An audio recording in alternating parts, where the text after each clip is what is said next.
Good afternoon చెప్పాలనుకుంటే బహుశా మంచి బ్రేక్ తీసుకున్నారు, మంచి పాట విన్నారు. టీచర్ని కాబట్టి టీచర్ లక్షణాలు కొన్ని.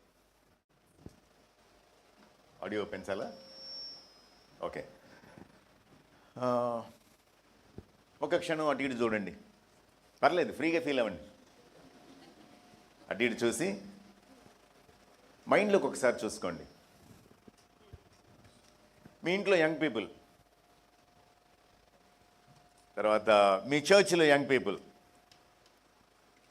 మీ రిలేటివ్స్లో యంగ్ పీపుల్ని గుర్తు చేసుకొని ఏమన్నా వాళ్ళకి కామన్ క్వాలిటీస్ ఉన్నాయా? అంటే ఈ యంగ్ పీపుల్ హింతే అనేటువంటి కామన్ క్వాలిటీస్ ఏమైనా ఉన్నాయా?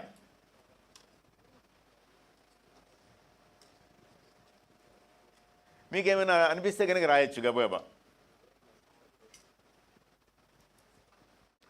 నాకు రోడ్డు మీద తిరిగేటప్పుడు గబుక్కుని మైండ్లోకి వచ్చేటువంటి ఒక ఐటెం చెప్తాను. చాలా రెక్లెస్గా తయారయ్యారు మనుషులు.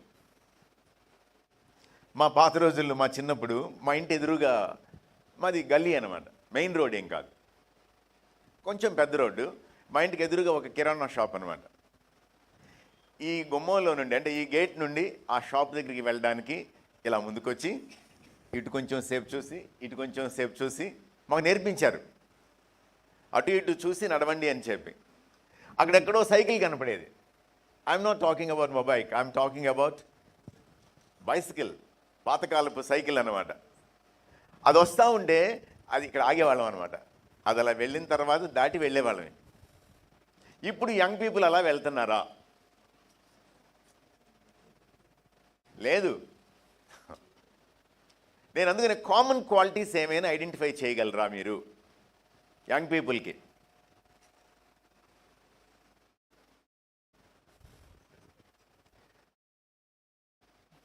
చెప్పరేంటి? డిస్రెస్పెక్ట్. ఎవరో చెప్పారు, ఒకసారి చేతుతారు ఎవరైనా? ఓ, డిస్రెస్పెక్ట్ అంటే పెద్దలన్నా కానీ, సొసైటీ అన్నా కానీ గౌరవం లేకుండా ఉండడం, అంతేనా?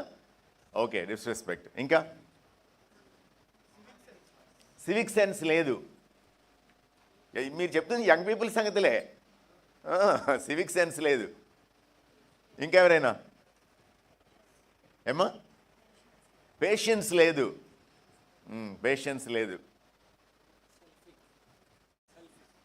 Selfie culture. Selfie culture.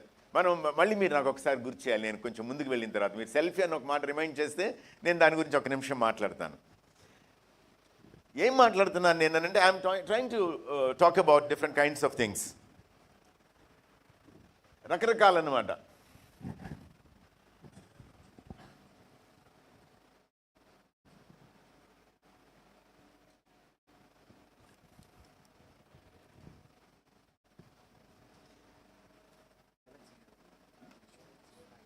Yes, duplicate చేశాను.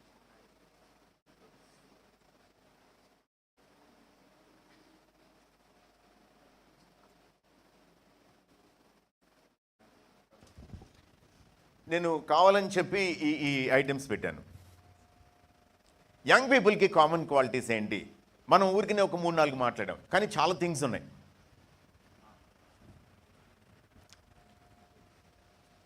ఇప్పుడు మీ చుట్టూ చూసుకోండి అన్నానుగా. మీకు మీ తర్వాతి జనరేషన్కి తేడాలు ఏమైనా ఉన్నాయా? ఒక తమ్ముడు సివిక్ సెన్స్ లేదు వాళ్ళకని అన్నాడు. మీకుందా?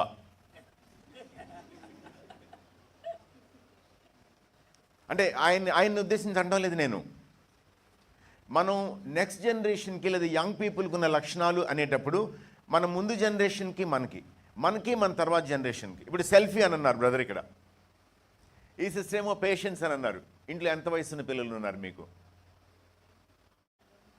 Okay, fine. But you have children around కదా, డిఫరెంట్ ఫ్యామిలీస్లో. సో ఒక 17-18 ఇయర్ ఓల్డ్ పిల్లలు ఉన్నారా? ఉన్నారంటే వాళ్ళకి మీకు జనరేషన్స్కి డిఫరెన్సెస్ ఏమైనా ఉన్నాయా? క్యారెక్టరిస్టిక్సే నేను మాట్లాడుతూ ఉంది.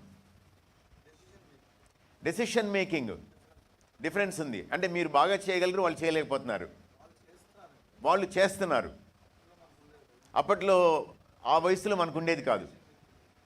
Very good, very good.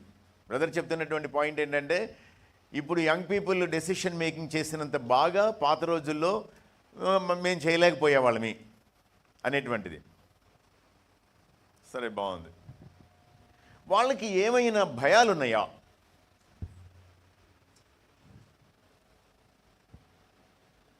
లేవా? ఉన్నాయా? లేవా? భయాలు లేవు అసలు. Very good. లేవని చెప్తున్నాడు అసలు డైరెక్ట్. ఆయనకి నాకు కనీసం ఒక 2 జనరేషన్స్ డిఫరెన్స్ ఉంటుంది. ఆగే జీత్ హై. ఓకే, భయాన్ని దాటి ముందుకెళ్తే ధైర్యం. నేను అనేది ముందుకెళ్ళడం సంగతి కాదు, దానికి ముందున్నది మాట్లాడుతున్నాను. భయాల సంగతి ఏంటి? యంగ్ పీపుల్కి భయాలు ఉన్నట్లుగా మీరేమైనా గమనించారా లేదా? ఈ బ్రదర్ చాలా బాగా తలూపారు. మీరే చెప్పాలి, ఏం భయాలు ఉన్నాయి? బాబు హమ్మింగ్ ఉందమ్మా.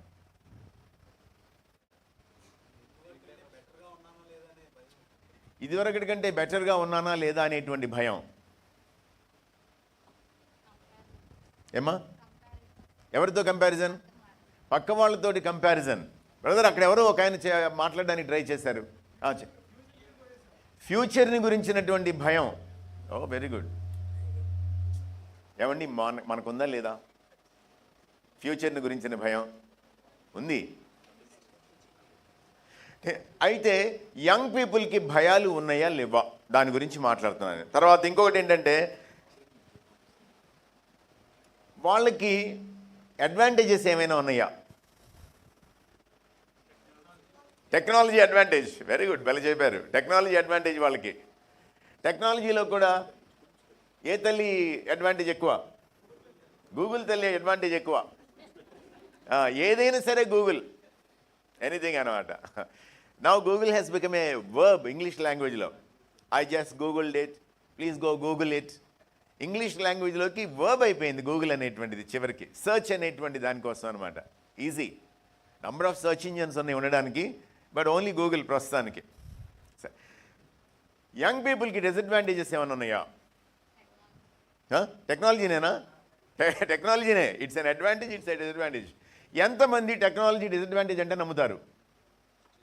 అమ్మో, వీళ్ళలో యంగ్ పీపుల్ ఎవరైనా ఉన్నారని చూస్తున్నా. యంగ్ పీపుల్ కూడా ఉన్నారు. డిసడ్వాంటేజ్. ఓకే, సరే. అయితే మనం జనరేషన్స్ గురించి ఆలోచించడానికని ట్రై చేస్తున్నాం. బైబిల్ జనరేషన్స్ గురించి మాట్లాడుతుంది, బాగా మాట్లాడుతుంది. జనరేషన్స్ గురించి బైబిల్ ఏమైనా పేర్లు పెట్టింది అని అంటే, నేను పేర్లు చదివితే నాకు కొంచెం ఆశ్చర్యంగా అనిపించింది. పాపపు తరం అని పిలిచింది అన్నమాట బైబిల్. పిలిచిందా, పిలవలేదా? పిలిచింది. బైబిల్ పాపపు తరం అని అనేసింది డైరెక్ట్. కొంతమందిని భక్తి కలిగిన తరం అని పిలిచింది. అంటే బైబిల్ ఏమి మాటలు నవ్వటము, మింగటము అటువంటిది ఏం లేదు. The scripture just label generations. పేర్లు పెట్టింది అన్నమాట జనరేషన్స్కి. ఇది చెడ్డ తరం, మూర్ఖపు తరం. సరే, కొంతమందిని అయితే నీతిమంతుల తరం, భక్తి కలిగిన తరం అన్నదన్నమాట. కొంతమందిని ఏమని పిలిచింది అనంటే, జనరేషన్ టు జనరేషన్ ట్రైన్ చేసినటువంటి తరం అని పిలిచింది బైబిల్ పెట్టినటువంటి పేర్లు. ఇప్పుడు బైబిల్ తరాలకి ఇలా పేర్లు పెట్టింది అనంటే, మనకు కూడా బైబిల్ పేరు పెట్టడానికి అవకాశం ఉందా లేదా? బైబిల్ పెట్టిందంటే ఎవరు పెట్టారు? దేవుడు పెట్టాడు.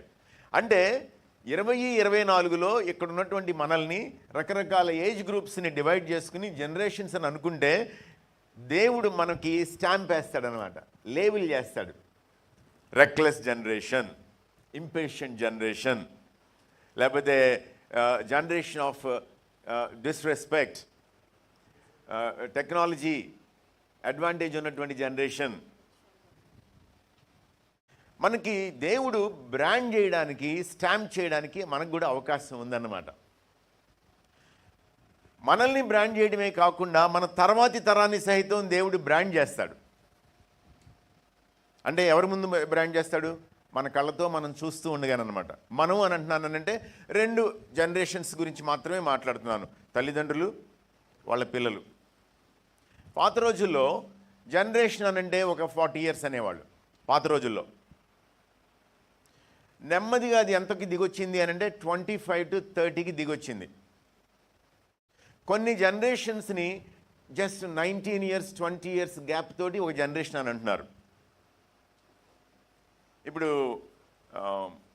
విప్లవాత్మకమైనటువంటి మార్పులు వచ్చినాయి అనుకోండి సొసైటీలో, వస్తే దానిని బట్టి ఏమైపోతుంది అని అంటే జనరేషన్ ఆటోమేటిక్గా దాని రూపాన్ని మార్చేసుకుంటుంది, దాని లక్షణాన్ని మార్చుకుంటుంది, రెస్పాన్స్ని మార్చుకుంటుంది, గ్రోత్ని మార్చుకుంటుంది, లేకపోతే స్టాగ్నేషన్ పెరిగిపోతుంది. ఇలాంటి రకరకాల థింగ్స్ అనమాట. సో జనరేషన్ గురించి మనం ఆలోచించేటప్పుడు ఇది మనకి దృష్టిలో ఉండాల్సింది. పుట్టిన తర్వాత వాళ్ళు పెరిగి పెద్దవాళ్ళయ్యి పిల్లల్ని కనే వయసు వచ్చే వరకు అనమాట. దాన్ని ఒక జనరేషన్గా సోషియాలజీ డిఫైన్ చేస్తుంది. సో బైబిల్ కూడా ఇట్లానేనమాట. వీళ్ళందరినీ మనకి ఏమని బైబిల్ పేరు పెడుతుంది. మనకి అనుకునేటప్పుడు నా కోరిక ఏంటి అని అంటే నన్ను నేను 87లో టీచింగ్ మొదలుపెట్టాను. ఇంటర్మీడియట్, డిగ్రీ, పీజీ, రీసెర్చ్ అన్ని లెవెల్స్ అన్నమాట. చేసుకుంటా వస్తే ఒక 35 ఏళ్ళు, ఒక 38 ఏళ్ళు, ఒక 40 ఏళ్ళు, ఎన్ని జనరేషన్స్ చూస్తుంటాను నేను. ఇప్పుడు దేవుడు నన్ను ఏమని స్టాంప్ చేస్తాడు, దాని గురించి మాట్లాడుతున్నాను నేను. ఇక్కడ ఉన్నటువంటి మాటలు మీరు గమనించినట్లయితే, మీరు ఆ మాటలు చూస్తే చెడ్డతరం, మూర్ఖత గల వక్రతరం, తిరుగుబాటు చేసే తరం, మూర్ఖ చిత్తం కలిగినటువంటి తరం, వ్యభిచారం లేని చెడ్డతరం, విశ్వాసం లేని మూర్ఖతరం, రకరకాల మాటలు, కోపం తెప్పించే తరం. దేవుడు పేర్లు పెట్టాడు ఇవన్నీ. ఈ పీడిఎఫ్ మొత్తం మీకు వస్తుంది. సో మీరు దీన్ని చూసుకొని మళ్ళీ ఒకసారి దీన్ని వినొచ్చు కావాలంటే కనుక. దీన్ని అంతటినీ చూసేటప్పుడు మనకు అర్థం కావాల్సింది ఏంటంటే, God is interested in generations. దేవుడికి తరాలు అంటే ఇష్టం. తరాలని పట్టించుకుంటాడు అనమాట. ఆయన వాటి మీద శ్రద్ధ చూపిస్తాడు. ఇంకొంచెం ముందుకెళ్తే ఒక తరాన్ని పట్టుకుని ఏమన్నాడు అని అంటే, వాళ్ళు యోధులు, సూర్యులని పిలిచాడనమాట. ఒక తరం అంతటినీ పట్టుకుని నీతిమంతులని అన్నాడు. ఒక తరమంతటినీ పట్టుకుని శ్రేష్టమైనటువంటి తరం అన్నమాట, నీతిలో కూడా ఉన్నతమైనటువంటి స్థితి కలిగిన వాళ్ళు. ఒక తరాన్ని పట్టుకుని ఆయన వెతికిన జనం అని అన్నాడు. మీ చుట్టుపక్కల ఉన్నటువంటి యంగ్ పీపుల్ని మీరు చూసేటప్పుడు, లేదా మీరే యంగ్ పీపుల్ అయ్యి ఉంటే కనుక, వాళ్ళ కామన్ క్యారెక్టరిస్టిక్స్లో, క్వాలిటీస్లో ఇలాంటివి ఏమైనా మీకు కనబడుతున్నాయా? బ్రాండ్ చేయడానికి పనికొస్తాయా? కామనాలిటీస్ అన్నమాట మాట్లాడుతుంది. మీ చర్చ్ ఉంది, మీ చర్చ్లో ఒక 20 మందో 30 మంది యంగ్ పీపుల్ ఉన్నారు. ఇప్పుడు ఇంటి పేరట గెట్ టుగెదర్స్ జరుగుతూ ఉంటాయి అప్పుడప్పుడు. మీ ఇంటి పేరట వాళ్ళు కలిసినప్పుడు ఒక 40 మంది యంగ్ పీపుల్ కనబడతారు, డిఫరెంట్ ఏజెస్లో అనమాట. 20 to 30 రకరకాల పిల్లలు కనబడుతూ ఉంటారు. What characteristics do you identify? వాళ్ళ దగ్గర ఏమి చూస్తున్నారు మీరు? ఒకవేళ మీరు కూడా బైబిల్ లాగానే, if you want to brand them, stamp them, give them a label, how do you do that? What labels come to your mind immediately? అది మనం ఆలోచించాల్సినటువంటి విషయం.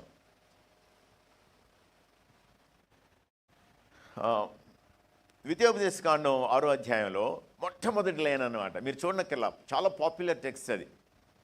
ఏమని ఉంటుంది స్టార్ట్ అవ్వడం? నీవును, నీ కుమారుడును, నీ కుమారుని కుమారుడును. ఎన్ని జనరేషన్స్ గురించి మాట్లాడుతూ ఉంది? 3 generations గురించి మాట్లాడుతూ ఉంది. నాకు ఒక్కడే కొడుకు, హీఈస్ 26 నౌ. రేపు మాపో పెళ్ళైతే కనుక కొడుకో కూతురో పుట్టితే నెక్స్ట్ జనరేషన్. సో నాకు ఎన్ని జనరేషన్స్ రెస్పాన్సిబిలిటీ ఉంది? 3 generations రెస్పాన్సిబిలిటీ. 2 కాదు. నా గురించి నేను శ్రద్ధ చూపించుకోకపోతే, నా తరం గురించి నేను పట్టించుకోకపోతే, నా తర్వాతి తరం, ఆ తర్వాత తరం గురించి పట్టించుకోవడానికి కుదరదు నాకు. Are you with me? So పెళ్ళి చేసుకోబోయే పిల్లలు ఉన్నటువంటి పేరెంట్స్ కానీ, ఇలాంటి యూత్ గ్రూప్స్ ఉన్నటువంటి పాస్టర్స్ కానీ సీరియస్గా తీసుకోవాల్సినటువంటి విషయాలు. కొంతకాలం నుంచి నా మైండ్లో వచ్చినటువంటిది నేను చెప్తాను మీకు. మా చర్చిలో చిన్న చిన్న పిల్లలు అనమాట, బుడుగులు, ఇంత పిల్లలు అనమాట, 4 years 5 years పిల్లలు. నా వైఫ్కి చిన్నపిల్లలు అంటే ఇష్టం, సండే స్కూల్ తీసుకోవటం ఇష్టం. నా వైఫ్ నా సన్ ఇద్దరు కూడా సండే స్కూల్లో ఇన్వాల్వ్ అయిపోయారు. ఇవాళ ఆ పిల్లలు పెద్దవాళ్ళు అయిపోయారు అనమాట. బీఫార్మసీ ఫైనల్ ఇయర్కి వచ్చేసారు, బీటెక్ సెకండ్ ఇయర్కి వచ్చేసారు. మంచి రోబస్ట్ యంగ్ పీపుల్ అనమాట. నాకు వాళ్ళు వస్తూ ఉంటే 10 మంది పిల్లలు అలా పైకి నిలబడతా ఉంటే, తిరుగుతూ ఉంటే నాకు మనసులో ఏమనిపిస్తుంది తెలుసా? నాకు 10 మంది ఇంజనీర్లు అవుతారు అనిపించడం లేదు. ఏమనిపిస్తుంది చెప్పండి? అమ్మయ్య, ఒక 10 క్రిస్టియన్ ఫ్యామిలీస్ వస్తాయిరా బాబు అనిపిస్తుంది. 10 క్రైస్తవ కుటుంబాలు భూమి మీదకి వస్తే కనుక ఆ భూమికి ఎంత మేలు జరుగుతుంది. What am I talking about? I'm talking about looking at the next generation and visualizing what's going to happen. Young పీపుల్ని చూసి, తర్వాతి తరాన్ని చూసి, ఆ తర్వాతి తరం ద్వారా భూమికి ఏం జరగబోతుంది అనేది చూడగలగటం అనమాట. దాని గురించి మాట్లాడుతున్నాను నేను. నాకు ఇంకొకటి బాగా బలంగా నచ్చినటువంటి విషయం ఏంటి అని అంటే, యోవేలు ప్రవక్త 1వ అధ్యాయంలో 2-3 వచనాల్లో మాట్లాడతాడనమాట. మీ దినములలో కానీ మీ పితరుల దినములలో కానీ అని అంటాడు అనమాట. మొట్టమొదటి క్వశ్చన్ చేసేది అంటే లుక్ అరౌండ్ అని అంటాడు. మీ వైపు చూసుకోండి, మీ సమాజాన్ని చూసుకోండి.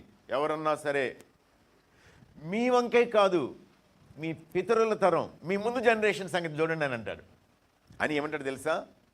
మీరు మీ పిల్లలకి చెప్పండి, వాళ్ళు వాళ్ళ పిల్లలకి చెప్తారు, వాళ్ళు రాబోయే తరానికి చెప్తారు. ఎన్ని జనరేషన్స్ మెన్షన్ చేశాడు? 5 generations మెన్షన్ చేశాడు. 5 generations మెన్షన్ చేయడం అంటే, పోనీ బాగా తగ్గించి మాట్లాడదాం, ఈ జనరేషన్ 20 years అనుకుందాం. ఈ జనరేషన్ 20 years అని అంటే ఎన్ని ఇయర్స్ గురించి మాట్లాడుతున్నాడు? 100 years గురించి మాట్లాడుతున్నాడు. అంటే అర్థం ఏంటి తెలుసా? మీరు గనక సరైతే రాబోయే 80 సంవత్సరాల పాటు మీరు సమాజాన్ని ఇంపాక్ట్ చేయొచ్చు అనమాట. ఎన్నేళ్ల పాటు? వినపడ్డం లేదు, ఏమీ వినపడలే అసలు. మీ పితరులది 20 సంవత్సరాలు పక్కన పెడితే మీతో కలుపుకుని 80 సంవత్సరాల పాటు మీరు భూమిని ఇంపాక్ట్ చేయొచ్చు. ఇలా చేయి పెట్టుకోండి. స్తబ్దంగా కూర్చున్నారు. టీలు కాఫీలు తాగొచ్చారుగా. తాగారా తాగలేదా? తాగిన వాళ్ళు ఎవరి నుండి చేతులు ఎత్తండి. విలియమ్స్ గారికి ఒక కాఫీ ప్లీజ్, అర్జెంటుగా. సో మీ సంగతి నేనేం చేయలేను, మీకు టైం ఇచ్చారు, మీరు తాకుండా వచ్చారు అంతే ఇంకేనే. సో చేయి ఇక్కడ పెట్టుకొని, ప్రభువా రాబోయే 80 సంవత్సరాలు నాయే చెప్పండి. ఎవరికి చెప్పారు మీరు? ఈ మీటింగ్లో రికార్డింగ్ కోసం ఏం చెప్పలా, యూట్యూబ్లో కనపడటం కోసం ఏం చెప్పలేదు. ఎవరికి చెప్పారు మీరు? దేవుడికి చెప్పారు. దేవుడికి మీకు ఒప్పందం ఇది. కమింగ్ 80 years మీదే బాధ్యత. అంటే 2100 సంవత్సరం వచ్చేటప్పటికి వాళ్ళు గుర్తు చేసుకుంటారన్నమాట వెనక్కి తిరిగి, ఫలాని వాళ్ళు మా పితరులు మమ్మల్ని ఈ విధంగా ఇన్ఫ్లుయెన్స్ చేశారు.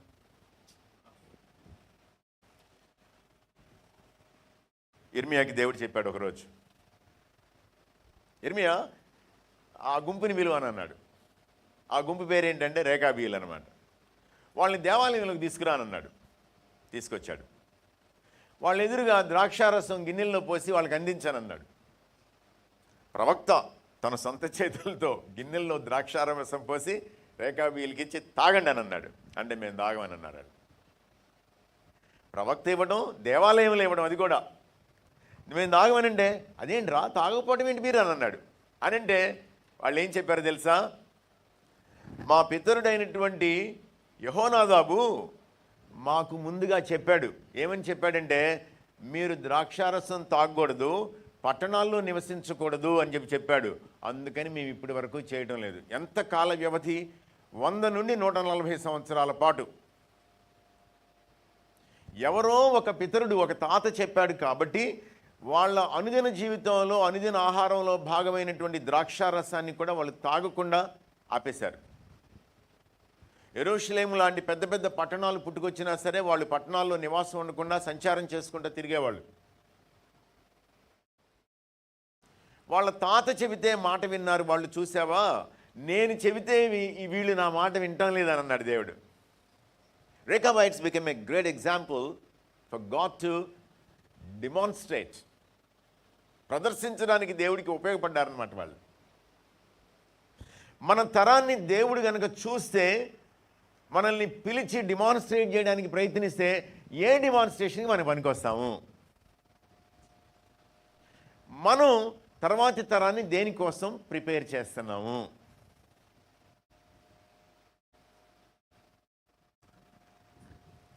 సో బైబిల్ మోడల్ అన్నమాట ఇది. ఏంటి బైబిల్ మోడల్ అని అంటే, మీకు పీటీపీ, B2B ఇవన్నీ తెలుసు. బయట భాష అనుకోండి, పర్సన్ టు పర్సన్, లేకపోతే బిజినెస్ టు బిజినెస్. మీరు క్రైస్తవ పరిభాష అంటే కనుక బిలీవర్ టు బిలీవర్. కానీ బైబిల్ ఏమంటుందనంటే జనరేషన్ టు జనరేషన్ అని అంటుంది. Generation to generation. బైబిల్ మొత్తం మనకి గమనించుకుంటా వచ్చినట్లయితే, ఆదికాండం 1వ అధ్యాయం 28వ వచనం, బైబిల్ చదవకుండా చెప్పాలి గవుక్కున.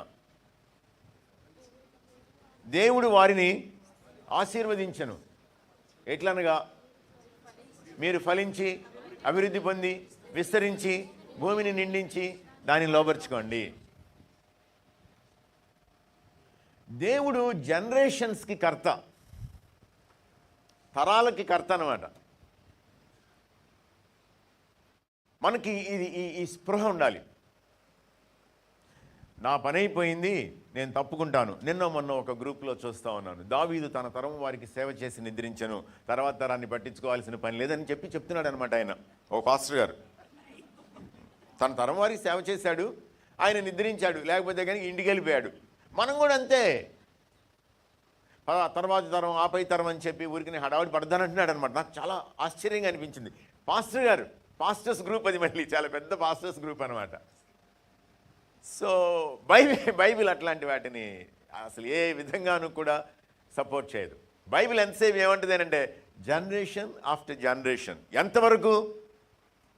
సముద్రము జలములతో నిండి ఉన్నట్టు భూమి యెహోవాను గూర్చిన జ్ఞానంతో నిండాలంట. దానికి ఉన్న ఏకైక మార్గం ఏంటంటే generation after generation, generation after generation. ఇందాక సురేష్ గారు ప్రమాణ స్వీకారం గురించి మాట్లాడారుగా. ఆంధ్రప్రదేశ్ మీద ప్రస్తుతం ఎగురుతున్న, ఎందుకు ఆంధ్రప్రదేశ్ వరకు ఎందుకులే, భీమవరం మీద ప్రస్తుతం ఎగురుతున్న జెండా, జెండా చెప్పండి సార్, గ్లాస్ అంట గుర్తు చెబుతున్నారు ఆయన, జనసేన జెండా అనమాట. దేవుడు మనకి ఆదికాండం 1వ అధ్యాయంలో జెండా ఇచ్చాడు. ఎజెండా, జెండా రెండు. ఏ జెండా ఎత్తమన్నాడు భూమి మీద?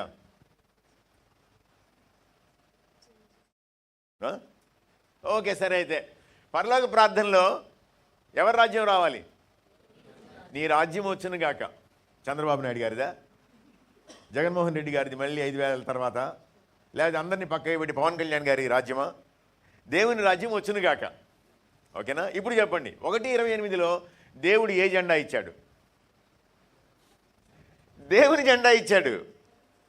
అజెండా ఏంటి అనంటే భూమి మీద నా జెండా పాతండి అని అన్నాడు. ఎవరిని పాతమన్నాడు? ఎవరిని పాతమన్నాడు? ఆదాముకి హవ్వకి చెప్పాడు. సో జెండా పాతడం భూమి మీద ఎవరి ద్వారా జరగాలి? తరాలు. దేవుని ఎజెండా ఏంటి అనేటువంటిది తరం వెంబడి తరం, తరం వెంబడి తరం, తరం వెంబడి తరం పాస్ అవ్వాలి. మనం అబ్రహాము, ఇస్సాకు, యాకోబులు నిబంధనకి పితరులు లేకపోతే మూల పురుషులు ఒకరి తర్వాత ఒకరు అనుకోవాల్సిన అవసరం లేదు. మన ఎజెండా కానీ మన జెండా కానీ ఎక్కడ ఉన్నాయంటే 1:28లో ఉన్నాయి. ఇవాళ ఇక్కడ కూర్చొని ఈ టెర్నస్లో ఈ ప్రోగ్రామ్ అంతట్లో మనం ఈ మాటలు వింటున్నామనంటే ఆ ఎజెండాలో భాగం ఇదంతా కూడా జనరేషన్ ఆఫ్టర్ జనరేషన్. సో బైబిల్లో మొత్తం మొదటి నుండి చివరి వరకు అంతర్గతంగా ఉన్న ప్రిన్సిపల్ ఏంటంటే జనరేషన్ టు జనరేషన్. నిన్న ఆలోచిస్తూ ఉంటే నాకు సడన్గా కలిగినటువంటి ఆలోచన అనమాట ఇది.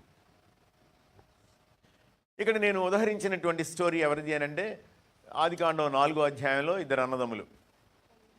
ఎవరిద్దరు అన్నదమ్ములు? కాయీను, హేబెలు. ఓకే. 3వ అధ్యాయంలో 7 వచనాలు, మొదటి 7 వచనాల్లో జరిగిన స్టోరీలో, 15 వచనాల్లో జరిగిన స్టోరీలో, 4వ అధ్యాయంలో ఆ మొదటి 5-6 వచనాల్లో జరిగిన స్టోరీలో కామన్ ఫ్యాక్టర్ ఏదో నాకు చెప్పండి ఒకటి. నాకు మళ్ళీ అడుగుతున్నాను. 3వ అధ్యాయంలో ఏదైనా తోటలో జరిగినటువంటి డ్రామాలో, 4వ అధ్యాయంలో మొదట్లో ఉన్నటువంటి 7-8 వచనాలు జరిగిన డ్రామాలో కామన్ ఫ్యాక్టర్ ఒకటి చెప్పాలి అమ్మా.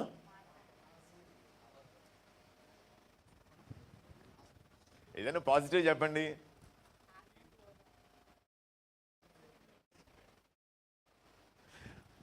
ఆదాము హవ్వలు ఇద్దరు తప్పు చేస్తే ఎవరొచ్చి మాట్లాడారు? దేవుడిచ్చి మాట్లాడాడు. ఇప్పుడు చెప్పండి. కాయీను తప్పు చేస్తే దేవుడిచ్చి మాట్లాడాడు. ఆదాము హవ్వలు ఇద్దరిని ఎక్కడి నుంచి నెట్టేసాడు బయటికి? ఏదైనా తోటల నుంచి బయటికి నెట్టేశాడు. కాయీను హేబెలు ఎక్కడ ఉండి ఉంటారు? ఏదైనా తోట వెలపలు ఎక్కడో ఉన్నారు. దేవుడు ఏదైనా తోటలో మిగిలిపోయాడా లేకపోతే బయటకు వచ్చి వెళ్ళేతో మాట్లాడా? కయీనుతో మాట్లాడాడు వచ్చి. దేవుడు వ్యక్తులకి మాత్రమే దేవుడు కాదు. ఆయన వ్యక్తులకి దేవుడు, అదే సమయంలో తరతరాలకి ఆయనే దేవుడు.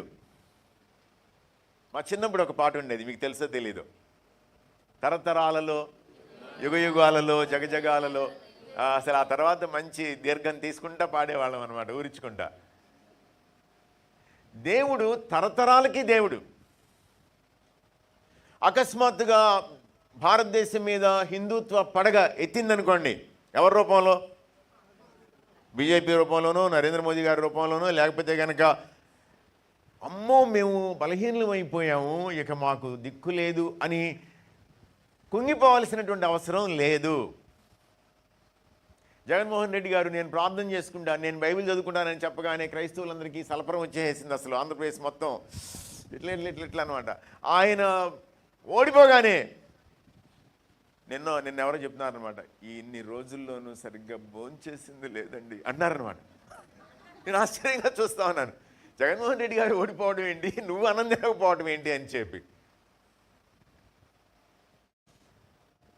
14 ఏళ్ల క్రితం కాంగ్రెస్ గవర్నమెంట్ ఉంటే కనుక ఏ విధంగా దేవుడు భారతదేశానికి దేవుడు, 3వసారి ఆయన ప్రధానమంత్రిగా ప్రమాణ స్వీకారం చేసిన తర్వాత కూడా దేవుడు ఎవరు మనకి అనంటే దేవుడే దేవుడు.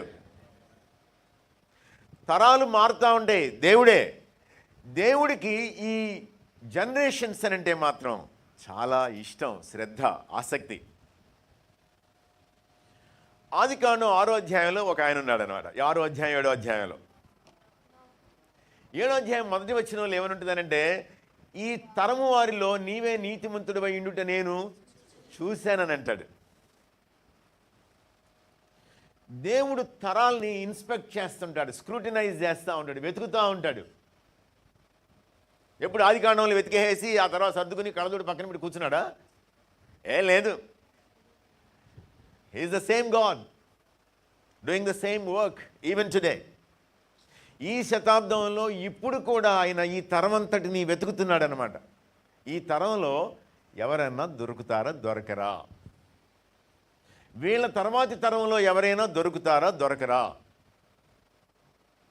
సో దేవుడు నా తరంలో వెతుకుతా ఉంటే నేనేమైనా నా వంక చూసి దేవుడు, ఒరే నువ్వు ఈ తరంలో నీతిమంతుడిగా ఉండటం చూశాను రా అంటాడా దేవుడు నన్ను? అనడా? బ్రదర్స్ ఇట్ అంటున్నాడు, అనడు. సరే కానివ్వండి, పర్లేదులే. జానీ ఉన్నావా? తల అడ్డంగా ఊపేశారు ఆల్రెడీ. దేవుడు అనని చెప్పి వీళ్ళే నా మీద తీర్పు చెప్పారు. రేపొద్దున నా కొడుకు వంక చూసి దేవుడు, ఏయ్ జోడా నిన్ను ఈ తరంలో నీతిమంతుడిగా బతకడం చూశాను అని అంటాడా, అనడా?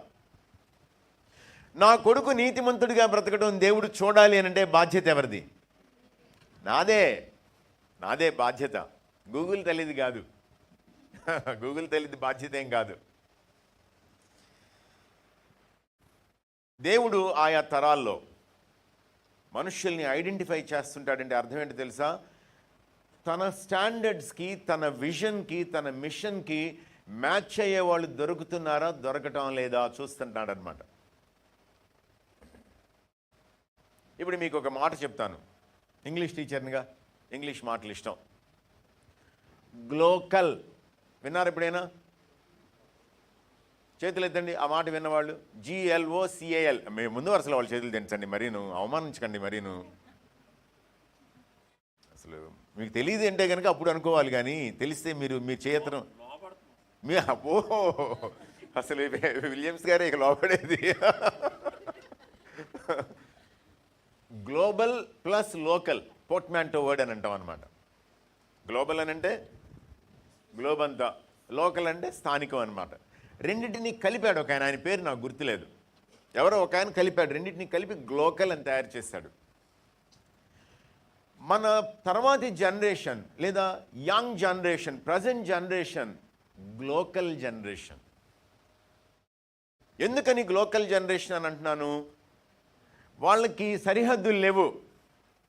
ఎక్కడి నుండి ఎక్కడ ఏమి జరుగుతుందైనా సరే వాళ్ళు సొంతం చేసుకోగలరు, దాన్ని అడాప్ట్ చేసుకోగలరు.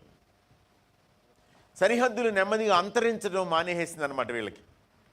ఓకే, బాగుంది. సరే,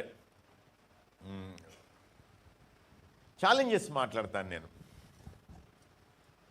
ఏంటి ఛాలెంజెస్? ఇవన్నీ ఛాలెంజెసే.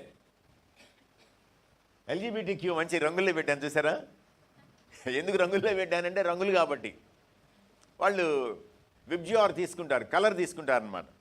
కలర్ తీసుకుని వాళ్ళ ఫ్లాగ్, వాళ్ళ బ్యాడ్జ్, వాళ్ళ కోట్స్, లేకపోతే వాళ్ళ క్యాప్స్ అన్నీ కూడా కలర్స్ అనమాట. మల్టీ కలర్ అంటే అర్థం ఏంటి అని అంటే దానిలో వాళ్ళు వెరైటీ, జీవితానికి ఎలాగైనా జరగవచ్చు, జెండర్ విషయంలో ముఖ్యంగా అని చెప్పనమాట. This is a big challenge. Big challenge అంటే బిగ్ ఛాలెంజ్. ఎవరికి బిగ్ ఛాలెంజ్ అని చెప్తుంది? నెక్స్ట్ జనరేషన్కి. నెక్స్ట్ జనరేషన్కి నాకు గుర్తుండి ఒక 35-40 సంవత్సరాల క్రితం కరీంనగర్ టౌన్లో మొట్టమొదటిగా న్యూస్లో రిపోర్ట్ అయినటువంటి స్టోరీ అనమాట. ఒక లేడీ కానిస్టేబుల్, ఇంకొక అమ్మాయి, ఇద్దరు పెళ్లి చేసుకున్నారు. కానిస్టేబుల్ కాబట్టి pants and shirt, trousers and shirt వేసుకొని తిరగటం అలవాటు, బాబ్ కట్టేమో మరి నాకు తెలియదు. కానీ ఆ అమ్మాయి కూడా అమ్మాయి అనే విషయం బయటపడింది అనమాట. అది వార్తల్లో చాలా ప్రముఖంగా ఎక్కింది.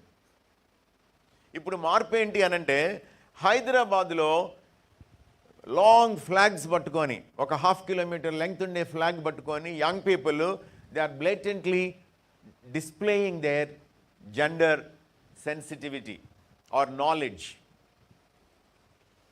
పెద్ద పెద్ద ఊరేగింపులు తీస్తున్నారు ఇప్పుడు. I belong to the gay community అని చెప్పి, లేకపోతే ఐఎమ్ ఏ లెస్బో అని చెప్పి. ఇది మన పిల్లలు ఎక్కడ చదువుకుంటున్నారో అక్కడ,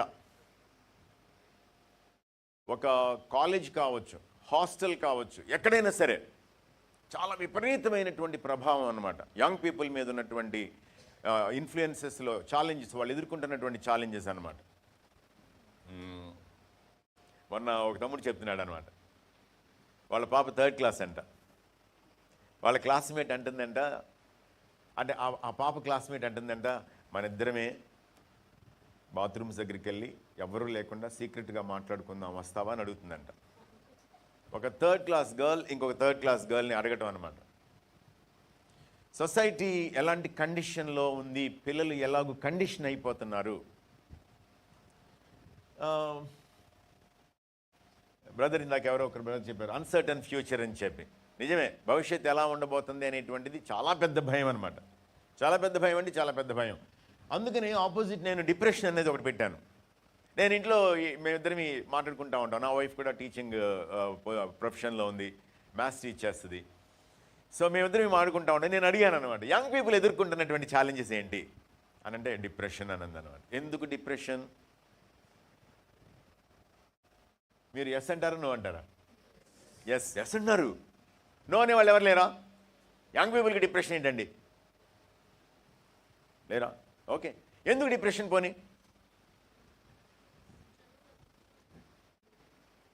చదువు అన్నారు ఎవరు? చదివేనా?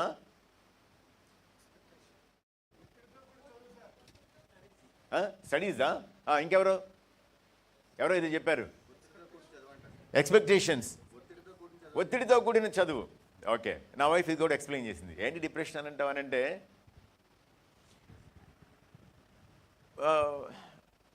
ముగ్గురు పిల్లలు ఉన్న వాళ్ళ చేతులు ఎత్తండి. 1 2 3 4 5, అంతే. ఇంతమందిలో 200 మందిలో 5గురికి మాత్రమే ముగ్గురు పిల్లలు ఉన్నారు. 4 పిల్లలు ఉన్న వాళ్ళ చేతులు ఎత్తండి. లేరు. సో ఇంట్లో ఉంటే ఒక్కరు లేకపోతే 2 ఉంటున్నారు. ఆ పిల్లల్ని పేరెంట్స్ చాలా జాగ్రత్తగా ప్యాంపర్ చేస్తున్నారు, గారాబం చేస్తున్నారు. దానికి తోడు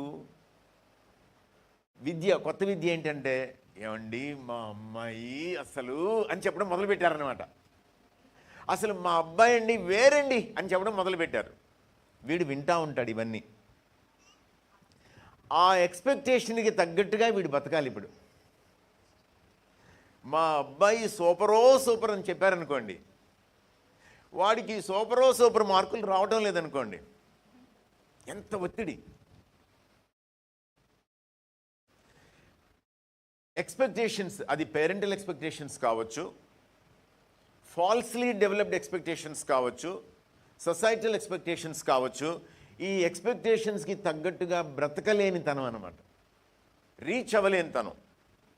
సొసైటీ యావత్తు ఈ అచీవ్మెంట్స్ తోటి, అటైన్మెంట్స్ తోటి మెజర్ చేస్తున్నప్పుడు వాళ్ళకు ఉండేటువంటి సమస్య. సరే,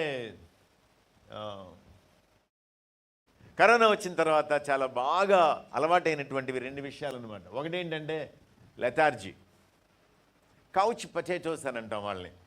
అంటే ఊరికినే ఇలా పడుకొని, ఏంటిది ఇది, మొబైల్ అన్నమాట. ఇట్లా ఏదో ఒక గోడ చూసుకొని దానికి ఆనుకొని మొహానికి మొబైల్ వేసుకొని పడుండటం. దానికి కొత్తగా ఒక మాట ఏంటి అని అంటే, పాత రోజులు ఎంటర్టైన్మెంట్ అనేవాళ్ళని, ఇప్పుడు ఎంటర్టైన్మెంట్ అంటాం లేదు. ఏమంటున్నారంటే ఇన్ఫోటైన్మెంట్ అంటున్నారు. మేము నేర్చుకుంటున్నామనే వంకన ఎంటర్టైన్మెంట్కి బలైపోతున్నారు. ఛాలెంజెస్ అని అంటే, ఇందాక మీరే అన్నారు, technology is their advantage, technology is their disadvantage. Mobile కల్చర్కి బలైపోతున్నారు. ఎస్,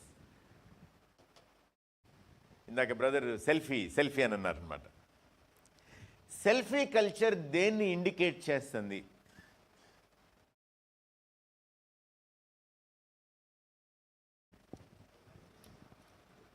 సెల్ఫీ కల్చర్ దేన్ని ఇండికేట్ చేస్తుంది? ఇన్సెక్యూరిటీయా? Kind of insecurity. అక్కడ ఎవరో వెనక నుంచి ఎవరో మాట్లాడుతున్నారు. ఐడెంటిటీ. Oh Kiran, good. సెల్ఫీలు మంచి సెల్ఫీలు, స్టేటస్లు పెట్టేవాళ్ళ చేతులు ఎత్తండి ఒకసారి. సిగ్గుపడక్కర్లేదు, పెట్టండి. కమాన్, చక్కగా సెల్ఫీలు తీసుకుని 1 చెయ్యి 2 చేతులు, అబ్బాయి లాభం 3, అంతే. ఒక్క మాట అడుగుతాను మిమ్మల్ని, ఫస్ట్ సెల్ఫీని స్టేటస్గా పెట్టేవాళ్ళు ఎవరైనా ఉన్నారా? ఫస్ట్ సెల్ఫీని స్టేటస్గా పెట్టేవాళ్ళు ఎవరైనా ఉన్నారా? ఉండరు. 4-5 సెల్ఫీలు తీస్తారు ముందు.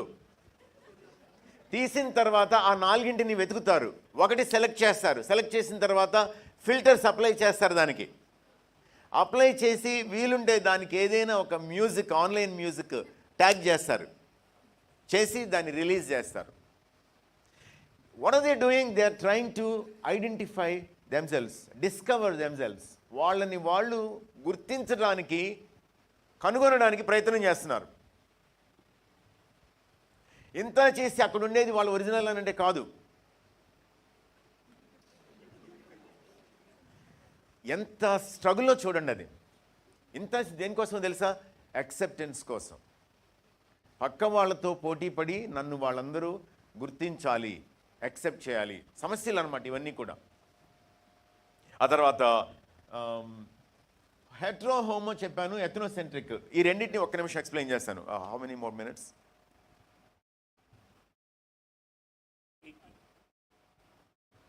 18 minutes టైం ఉంది నాకు. 8 minutes, ఓకే. హెట్రో అంటే ఏంటంటే భిన్నమైనటువంటి గ్రూపు.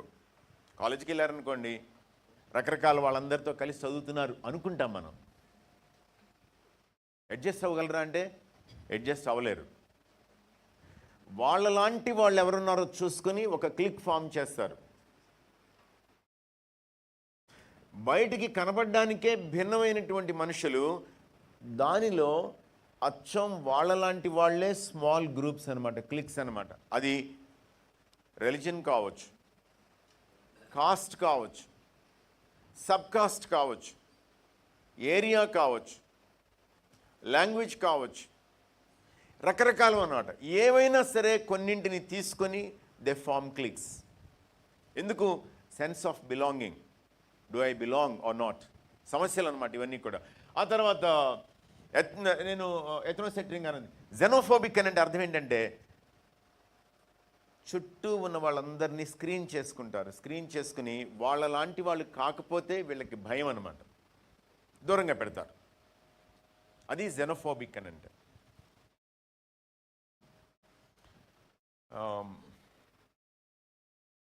ఒక 50-60 ఏళ్ల క్రితం ఇంగ్లాండ్లో ఒక ఆయన ఒక పోయం రాశాడు. ఫిలిప్ లార్కిన్ ఆయన పేరు. ఆ పోయం పేరు ఏంటంటే చర్చ్ గోయింగ్ అనమాట. పోయం పేరు చర్చ్ గోయింగ్. ఆ పదంలో ఆయన కొంచెం పన్ వాడాడు అనమాట.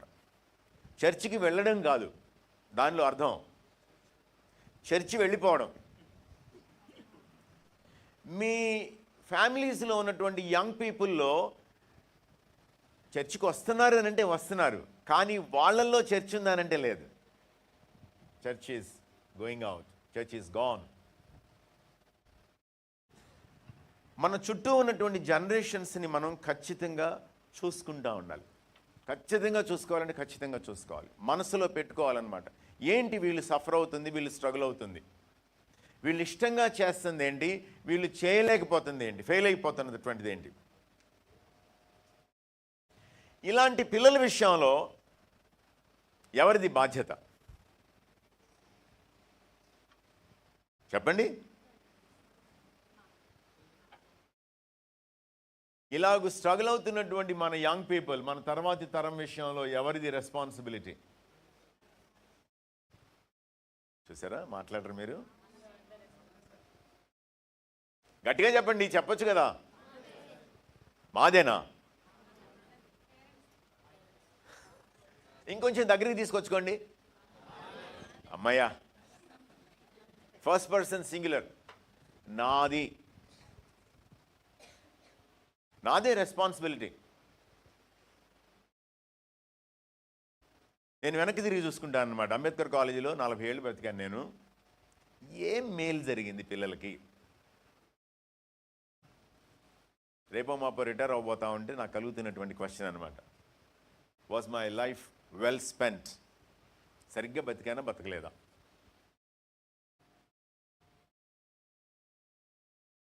మీరు ఆఫ్టర్నూన్ నేను డిఫరెంట్ థింగ్స్ తోటి మీ దగ్గరికి వస్తాను, కానీ మీరు ఆలోచించేటప్పుడు ఇది నా బాధ్యతే. ఎందుకంటే నేను మీతో చెప్పినటువంటి 2 వచనాల్లో కూడా, ద్వితీయోపదేశకాండం ఈ 6వ అధ్యాయం మొదటి 6 వచనాల్లో కానీ, లేకపోతే యోవేలు మొదటి అధ్యాయంలో 2-3 వచనాల్లో కానీ ప్రభు చాలా స్ట్రైట్గా మాట్లాడుతున్నటువంటి మాట, నువ్వు నువ్వు నువ్వు అని కొంచెం ముందుకు వెళ్ళి ఏమంటాడంటే, ఓ ఇశ్రాయేలు విను అని అంటాడు. అక్కడ ఇశ్రాయేల్ అంటే ఎవరు? ఇశ్రాయేలు సర్వసమాజం, ఇశ్రాయేలు జనాంగం అన్నమాట. అంటే ఎవరు? బ్రదర్ అన్నట్లుగా మనమే. అంటే వ్యక్తులతోటి దేవుడు చెప్తున్నాడు, సమాజం అంతటినీ ఒకటిగా ట్రీట్ చేస్తూ వినాల్సిన విషయం ఏంటంటే నువ్వు చేయాల్సిన పనిది. తర్వాత యోవేలు కూడా మాట్లాడుతున్నటువంటి మాట ఏంటనంటే తెలియజెప్పుడి అని అంటాడు అనమాట. ఎవరిది రెస్పాన్సిబిలిటీ అనంటే నాది, మనది, మనందరిది రెస్పాన్సిబిలిటీ. నేను ఒక 2 లెవెల్స్ చూపించి ఆపేస్తాను ఇక్కడ. మనం చేయాల్సినటువంటి పని తేలిగ్గా ఉంటాయని చెప్పి 2 మాటలు అనమాట. ఇంగ్లీష్ పాఠాలు చెబుతాను కాబట్టి సింప్లిఫై చేయడానికి అని చెప్పి ట్రై చేశాను. ఒకటేంటంటే బ్రింగ్, రెండేమో బిల్డ్. బ్రింగ్ అన్న దానికి ఏం చెప్పాను అని అంటే bring them in to the Kingdom. వాళ్ళని దేవుని రాజ్యంలోనికి తీసుకొని రావాలి. తీసుకురావాలంటే నువ్వెక్కడ ఉండాలి? నువ్వు దేవుని రాజ్యంలో ఉండాలి ముందు. రక్షణ పొందని తల్లిదండ్రులు ఇక్కడ ఎవరైనా ఉన్నట్లయితే, రక్షణ పొందని యంగ్ లీడర్స్ ఎవరైనా ఉన్నట్లయితే, మీరు పిల్లల్ని తర్వాతి తరాన్ని దేవుని రాజ్యంలోనికి తీసుకుని వెళ్ళడానికి అర్హులు కాదు. మొహటపడాల్సిన పనే ఉంది. నువ్వు రాజ్యంలో ఉంటే రాజ్యపు లక్షణాలు నీకు అలవాటు అవుతూ ఉంటే ఆ రాజ్యంలోనికి నువ్వు రా అని చెప్పి తీసుకుని వెళ్ళొచ్చు. లేకుండా చేయగలిగింది ఏం లేదు. రెండోది ఏంటంటే, రాజ్యంలోనికి వచ్చిన వాళ్ళు అంటే రక్షణ పొందినటువంటి పిల్లల్ని మనం ఏం చేయాలి అంటే బిల్డ్ చేయాలి. దేనికోసం బిల్డ్ చేయాలి? మళ్ళీ ఫర్ ద కింగ్డమ్, మళ్ళీ దేవుని రాజ్యం కోసం బిల్డ్ చేయాలి. మీకు అర్థమయ్యే భాషలో కింద మాటలు రెండు పెట్టానన్నమాట. దేవుని రాజ్యంలోనికి వాళ్ళని తీసుకుని రావడమేమో ఇవాంజలిజం, ఇవాంజలైజ్, సువార్త వాళ్ళకి చెప్పడం. ఏ సువార్త చెప్పాలో ఇందాక సురేష్ గారు మాట్లాడారు. వాళ్ళని సువార్త చెప్పి వాళ్ళు ప్రభువు నామం పేరిట కన్విక్ట్ అయ్యి పాపాలను ఒప్పుకొని నాకు దేవుడు కావాలి అని చెప్పి యేసుక్రీస్తు ప్రభు ద్వారా దేవునితో సమాధాన పడ్డారనుకోండి, దేవుని రాజ్యంలోకి ప్రవేశించారనుకోండి, ఇప్పుడు మనం వాళ్ళని ఏం చేయాలి? ఎడిఫై చేయాలి, బిల్డ్ చేయాలి, ఆరోగ్యవంతులుగా బిల్డ్ చేయాలి. దీన్ని కొంచెం పెద్ద మాట ఏం వాడుతున్నారు అని అంటే, సంఘం యొక్క పరిభాషలో శిష్యత్వంలో వాళ్ళని పెంచాలి. డిసైప్లింగ్ అని అంటున్నాం దాన్ని మనం. సో డిసైప్లింగ్ అని అంటే దానికంటే ముందు మనకు అర్థం కావాల్సింది, we have to bring them in and we have to build them. వాళ్ళని దేవుని రాజ్యంలోకి తీసుకుని రావాలి, వాళ్ళని దేవుని నామం పేరిట నిర్మించాలి, బలపరచాలి. ఇక్కడ కూర్చున్నటువంటి ప్రతి ఒక్కరి బాధ్యత, మన తర్వాతి తరం మీద మనం చూపించాల్సినటువంటి శ్రద్ధ. Any questions? టైం ఉందా లేదా? అడగొచ్చా? ఎవరైనా దీని గురించి 1 or 2 క్వశ్చన్స్ అడగాలి అనుకుంటే కనుక అడగచ్చు.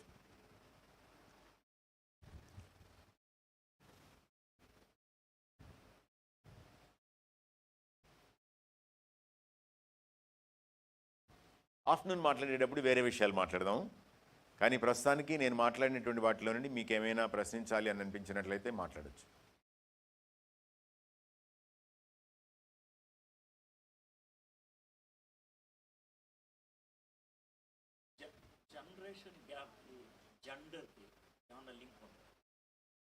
జనరేషన్ గ్యాప్కి జెండర్కి ఓకే.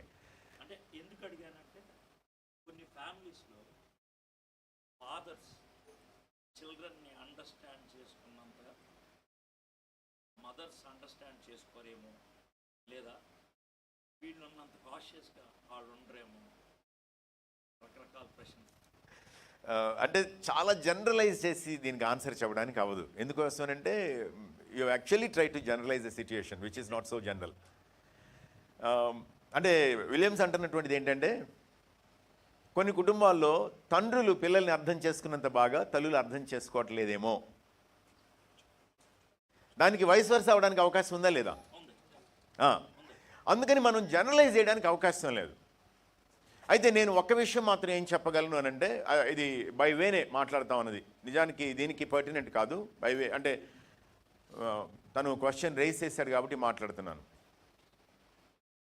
ఫాదర్లెస్ పేరెంటింగ్ అని అంటాం దాన్ని. సోషియాలజీ, సామాజిక శాస్త్రం దాన్ని గట్టిగా గుర్తించినటువంటి విషయం. ఫాదర్లెస్ పేరెంటింగ్ అంటే తండ్రి లేకుండా పిల్లలు పెరగటం అనమాట. అంటే తండ్రి ఉంటాడా ఉండడా ఇంట్లో అని అంటే ఉంటాడు, కానీ పట్టించుకోడు పిల్లల పెంపకాన్ని. ఎవరు పట్టించుకుంటారు అని అంటే తల్లి మాత్రమే పట్టించుకుంటుంది, ఆమె చూసుకుంటుంది. తండ్రి లేకుండా తల్లి మాత్రమే పెంచేటువంటి పిల్లల యొక్క వృద్ధిలో, ఎదుగుదలలో చాలా సమస్యలు ఉంటాయి. ఎందుకు? 50% of parenting is completely neglected. 50% పెంపకం అనేటువంటిది పూర్తిగా నిర్మూలించబడింది. ఉండేవండి లెటర్ ప్లే సరే ఓకే.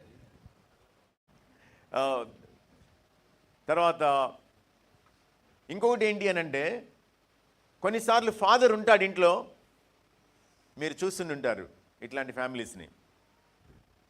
మీరు ఆ పాపని తీసుకెళ్ళడమే కరెక్ట్. ఎందుకంటే అందరూ నేను చెప్పేది నా మాటలు వినడం మానేసి అసలు చిన్నపిల్లల్ని ఎవరు ఎప్పుడు చూడనంత శ్రద్ధతో చూస్తున్నారన్నమాట. పర్లేదులే మరి అట్లాంటి పని చేస్తుంది generation gap. Generation.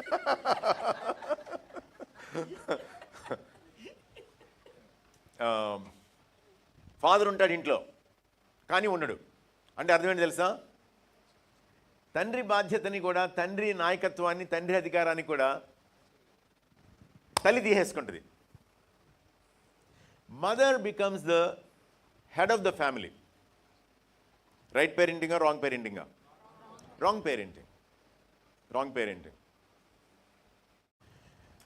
American sociologist ఏమన్నారు అని అంటే, తండ్రి లేని కుటుంబాల్లో పెరిగిన పిల్లలు ఎక్కువ మంది క్రిమినల్ మైండ్ సెట్ తోటి ఎదుగుతారు. ఎందుకు అనంటే ఆ ఫాదర్ ఫిగర్, నేను ఇందాక మీకు పెట్టినటువంటి ఛాలెంజెస్లో ఒక ఛాలెంజ్ ఏంటి అంటే ఐకన్స్ అన్నమాట, హీరోస్. రకరకాల హీరోస్ మన చుట్టూ ఉంటే ఆ హీరోస్ని ఎవరిని హీరోగా తీసుకోవాలి తెలియకపోవటం. ఎందుకు అనంటే ఇంట్లో హీరో ఫిగర్ లేకపోవటం. అది ఫాదర్ కావచ్చు, మదర్ కావచ్చు. సో జనరేషన్ గ్యాప్కి, జెండర్కి ఏమైనా రిలేషన్ ఉందా అనంటే నాట్ జస్ట్ జెండర్, పేరెంటల్ ఫిగర్కి జనరేషన్ గ్యాప్కి మనం కొంచెం కలపడానికి ట్రై చేయొచ్చు. మధ్యాహ్నం కొన్ని విషయాలు మాట్లాడతాను, అప్పుడు మీకు మరింత స్పష్టత వస్తుంది. ఇంకేమైనా అడుగుతారా? మే అభిషేచ్ వన్ మోర్ క్వశ్చన్కి టైం ఉంది. బ్రదర్ ఒక్కరు మాత్రమే. సరే అడగండి. ఎవరో ఒక సిస్టర్ చేయెత్తారు. సిస్టర్ ఎవరు చేయెత్తింది? సరే ఓకే, కనపడలేదు, మీరు మాట్లాడండి.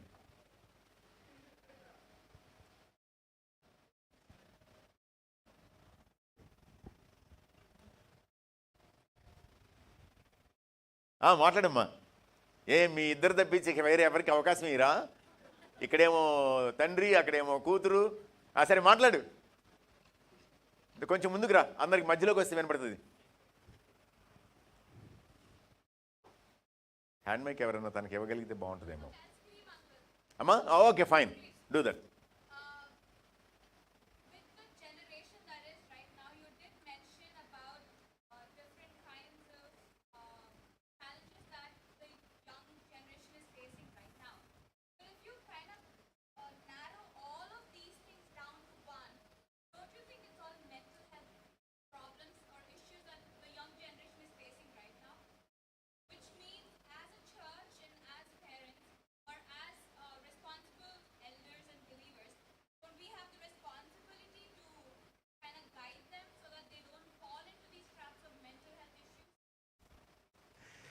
ఇప్పుడు నాకు అర్థమైంది ఏంటంటే, నేను సౌశీల్యనా? షారన్. ఓకే, షారన్ చెప్పే బాగా ఫోకస్ చేయండి అమ్మాయిని. వీలుంటే కింద సుధీర్ జంగం తీసేసి షారన్ రోజన్ అన్న పెట్టాలి. Okay fine. ఇప్పుడు నువ్వే చెప్పేశావు అన్నింటినీ కంప్రెస్ చేసి ఒక దానిలోకి అని చెప్పి. Not necessarily mental. అన్నింటినీ తీసుకొని వచ్చి ఒక క్లాస్ కింద, ఒక ట్యాగ్ కింద పెట్టడానికి అవకాశం లేదు అవన్నీ. ఇంకొకటి ఏంటి అని అంటే, మనకి రెస్పాన్సిబిలిటీ ఉంది కదా అని అంటున్నావు నువ్వు. ఆ responsibility let me handle that in the afternoon అంటే నేను అక్కడికి తీసుకుని వచ్చి ఆపాను కావాలని చెప్పి. ఎడ్వర్డ్ గారు ఆ క్వశ్చన్ రైజ్ చేశారు కాబట్టి పేరెంటింగ్లోకి వెళ్ళి నేను కొంచెం టచ్ చేయాల్సి వచ్చింది. అండ్ నీ పాయింట్ కూడా yes, I'm responsible, we are responsible అన్నదానికోసం తీసుకుని వచ్చాను అక్కడికి. Thank you very much.